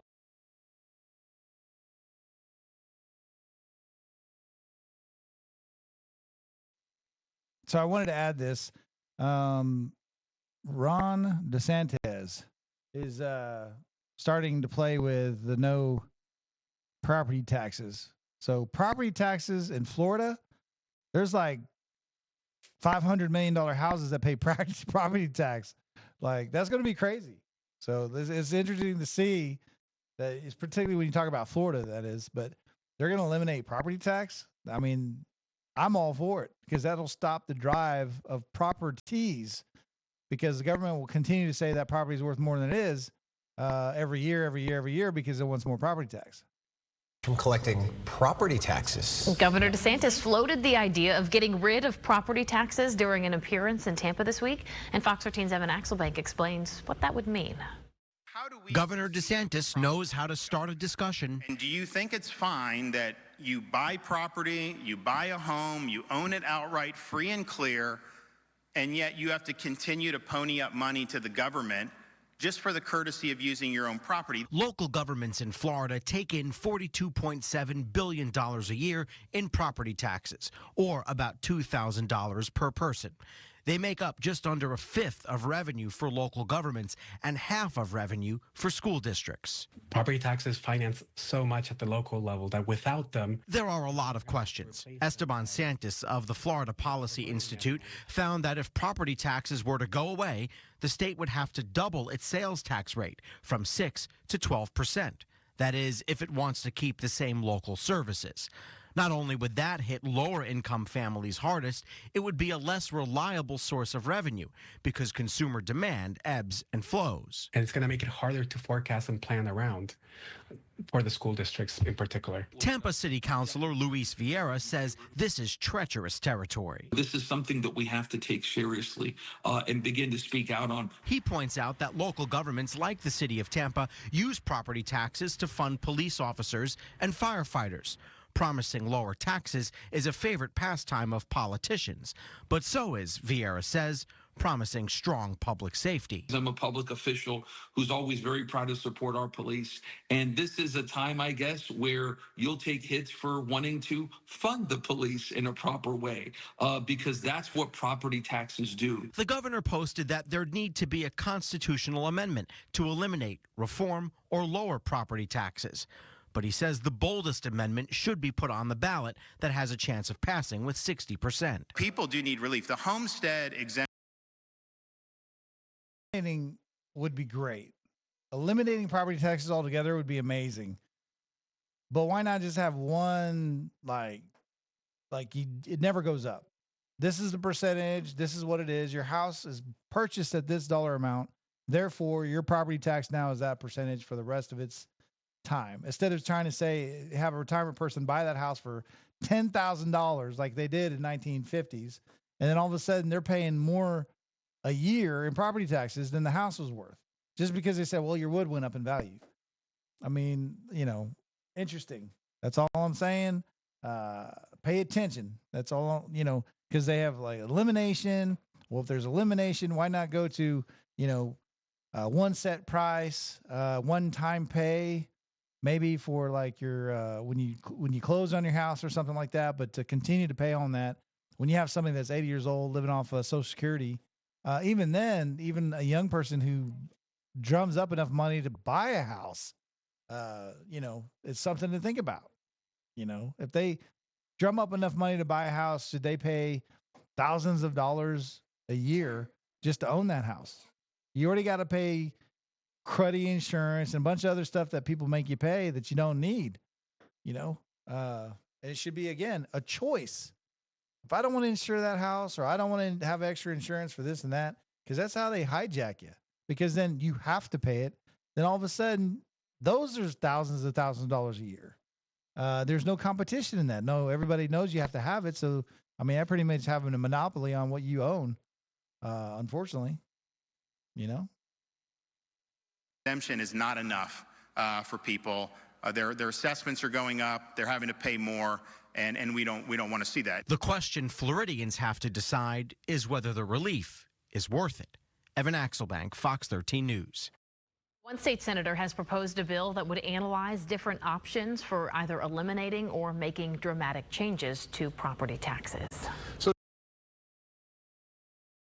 definitely, again, like I said before, it's on the docket. They're talking about it. People are saying, hey, we'll eliminate this. You know, if you eliminate sales tax, you eliminate property tax, it has to come from somewhere, right? Paying for these things but traditionally, they've made it where property tax pays for this, and the politicians have said, hey, I'm going to move it over here. Or gonna, they're doing that kind of thing all the time. So you don't really know where it's coming from. But anywhere they can, reanalyze and take it from this or take it from that. I have a feeling that the whole tariffs, when they do change it, there's going to be a bunch of money, and that they can then readjust all this stuff in the future. So, again, let's see here. Let's see. Addie's Day festivities. Taylor, your hand is up. I have a serious question. Don't judge me. What is corned beef? Well, I'm assuming beef, but like, what's the corned? It is. How Oracle theoretically holds it, controls it. If there's a licensing agreement that it doesn't, it basically can make sure that that data is safe. The Trump administration is trying to get that type of deal through because Trump wants to save TikTok. He believes TikTok, even though he tried to ban it back in 2020, he thinks in 2024 it was the margin of victory for him, getting a lot of young people to vote for him. And obviously he became president because of that. Of course, right? Now, this is not positive, negative, whatever, however you want to take it. You threaten to take something away, right? Kind of like the guns, rifles. Hey, we're going to take your rifles away. Everybody goes and runs and buys some. What did he do? He threatens to take TikTok away in 2020, but doesn't do it, but then gets a lot of votes and positivity because, hey, he didn't take my, TikTok away. Was it his to take away to begin with? Is it his just to turn around and sell? Has there been any conversation on what exactly, if it's so bad, why would you threaten that? Is it a tool? Are they really like looking into your bedrooms and knowing information about you? Because if that's the case, then they would have just scrubbed it anyway, right? If it's one of those kinds of things. They're talking about TikTok, but did he have the real right to even take it away or put it up for sale? Or, what gives him the right? Does anybody I'll have to look that up for next show. But, what gives him, is it a dog and pony show where he's like, I'm going to take it away, but then he doesn't. And then all of a sudden there's a bunch of favor because he didn't, which again, was it his right to even take it away in the first place? I don't know, Again, there's a lot going on here. I don't think much has changed, even though Politico's doing a story and the information, they all kind of repeated what we did. We reported on March 7th, and just lay out why there's not much going on other than what I reported. There's a lot of complicating factors here. Number one, there's a law, as you know. The law explicitly bans TikTok unless it is sold to a U.S. company. This whole thing with Oracle, I'm sure they're going to try to finagle it in a way that sort of fits that law, but it's very difficult. The law was explicit. It was bipartisan, by the way. I know it was passed by Joe Biden, signed it into law, but still, a lot of Republicans signed this thing. So that's a high hurdle. The other high hurdle is the Chinese. Will they even go for something like this? They're not going to sell the algorithm, right? Will they go for Oracle controlling the algorithm? And is that control essentially totally walled off from the Chinese? These are all questions which I don't think they've gotten that much further along in really answering than they were back on March 7th when I first reported it. So I would just say this. There is talk about this going with Oracle. Oracle is a top flight tech company, as you know, data collection company, cloud company. It's also founded or co-founded by one of Donald Trump's best friends in the world, Larry Ellison. So there's that to contend with. People are going to say, well, is this a sweetheart deal for your buddy, Larry Ellison, your big campaign contributor? So that's there. The whole notion of the Chinese, the whole notion of does this comport with the law, which is pretty explicit.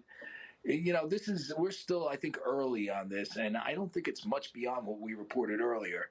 Again, I still don't understand why Politico cited the information when I reported this 10 days ago, Taylor, to be quite frank with you. I got 1 million calls. It was picked up by the wires. Everybody knows this is what's going on. It's not news. What would be news if there is, you know, the Chinese saying yes, Congress, which passed the law, right, and signed by Joe Biden, you had specific congressional support for something like this. Mm-hmm. That would be news. But we don't. So it's one of those things. Is like, what real power does he have to do that? I don't know. Is it just a dog and pony show? You threaten something, and people appreciate you, take it away, even though he had no right to take it away, or a reason, or rhyme. I don't know. Vladimir Putin tomorrow as he pushes for an end to the Russia-Ukraine war. And in the middle, this is the end of the Ukraine war. Like I said, it's I think it's on its final leg here. Luis, Iran is vowing escalation with the U.S. after the White House ordered airstrikes on the Houthi rebels in Yemen. Yep, because we threatened Iran at the same time because we know they're behind it. And Yemen has answered today for our strikes over the weekend. We have knocked their drone attack out of the sky. Jackie Heinrich, who did a great job on Fox News Sunday, joins us now. Hey, Jackie. She did. Hey, good morning, and thank you, guys. Russia has refused to accept an unconditional ceasefire, but Steve Witkoff says the administration is still hoping to see that ceasefire happen within weeks. And tomorrow, President Trump is going to be looking for some concessions from Russia on his call with Putin. I'll be speaking to President Putin on Tuesday. And a lot of work's been done over the weekend. We want to see if we can bring that war to an end. Maybe we can, maybe we can't, but I think we have a very good chance. It's still not clear if Putin is moving toward a ceasefire or if this is a stall tactic, especially after a European intelligence service uncovered a document prepared for the Kremlin by a group close to the FSB, reportedly, laying out ways that Putin should delay while continuing to dismantle Ukraine, including with some of the moves we've seen play out so far and proposals we've seen from Russia. Over the weekend, leaders from 25 countries convened virtually. They put out assessments that Putin isn't serious about peace. They called instead for maximum pressure from the West. How do you know President Trump isn't being played right now by Putin? Well, look, that's almost laughable. I'll take President Trump in dealing with the likes of Xi, of Kim Jong-un, with Putin and others. Certainly, ahead of his predecessor, we know who we're dealing with. We know who we're dealing with on all sides. And we are going to engage in diplomacy. We are engaging in diplomacy, and that will involve both carrots and sticks to get both sides to the table. Carrots and sticks. We are watching for more. Meantime, the administration launched an opening salvo to what we're told could be a weeks-long campaign against the Houthis in Yemen after they resumed Red Sea shipping attacks. The president had a very firm message for Iran. Listen. There's no way the Houthis, the Houthis would have the ability to do this kind of thing unless they had support from Iran. And so this was a message to Iran. Don't keep supporting them because then you will. Can you please just hear me out? No, all work management platforms are the same. They take forever to learn, and in the end, will also be responsible for what they are doing in attacking Navy ships, in attacking global shipping. Now, the Ayatollah rejected the president's offer for talks over their nuclear program, but the White House is still pushing to resume that conversation as Israel continues to push for a joint U.S.-Israel operation on Iran's nuclear facilities, guys. Wow. Thanks, Jackie. We're sitting on 4 years of deferred maintenance from Joe Biden, where in particular, when you talk about the Houthis, they were allowed for over 100 times to shoot times to shoot at U.S. Ships, to shoot at commercial shipping.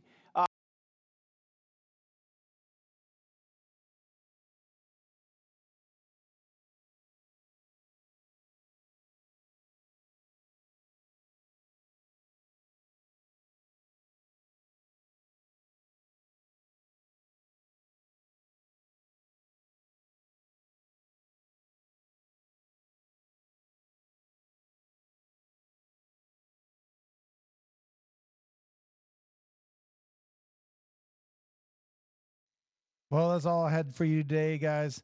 Again, I appreciate you listening in. Until next time.